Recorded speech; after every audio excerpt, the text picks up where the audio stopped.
सुप्रिया सुळेंसोबतच राष्ट्रवादीच्या अंकुश काकडेंनीही अजित पवारांच्या आठवणींना उजाळा दिलाय। आज अजित पवार असते तर दोन्ही राष्ट्रवादी पक्ष एकत्रित दिसले असते असं त्यांनी म्हटलंय। आमचे प्रतिनिधी सचिन जाधव यांनी अंकुश काकडेंसोबत बातचीत केली आहे, पाहूयात ते काय म्हणाले। आज दादा तुम्ही हवा होता एक महत्त्वाचा निर्णय तुम्ही करणार होता अशी एक पोस्ट राष्ट्रवादीचे नेते अंकुश काकडे यांनी केली।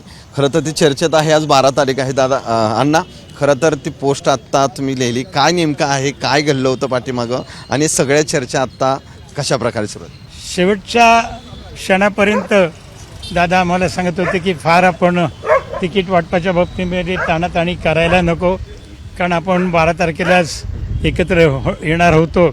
अर्थात दादांच्या मनामध्ये 12 तारीख कोणती होती, 12 डिसेंबर होती की आणखी कोणती 12 होती हे काय त्यावेळेला कळायला काही मार्ग नव्हता। सगळ्यांनाच एकत्रीकरण हवं होतं, त्याच्यानंतर दादा गेल्यानंतर अनेकांची चर्चाही झाली की एकत्रीकरण आता व्हायला हवंय। प्रामाणिकपणे माझी इच्छा आहे की एकत्र, दादांची इच्छा तरी खरं म्हणलं तर दोन्ही राष्ट्रवादी एकत्र यावं या मताचा मी यापूर्वी देखील होतो आणि आता जर दादांची ती इच्छा होती ती त्यांनी बोलून देखील दाखवली होती तर ती दादांची इच्छा पूर्ण व्हावी असं मनापासून मला वाटतं। नक्कीच आपण पाहतोय की उपमुख्यमंत्री अजित पवार यांची दोन्ही राष्ट्रवादी काँग्रेस पार्टी एकत्र येण्याची इच्छा होती आणि ती व्हावी अशी भावना जी आहे ती या ठिकाणी अंकुश काकडे यांनी व्यक्त केली। कॅमेरामन किरण काजळेसह सचिन जाधव, साम टीव्ही न्यूज, पुणे।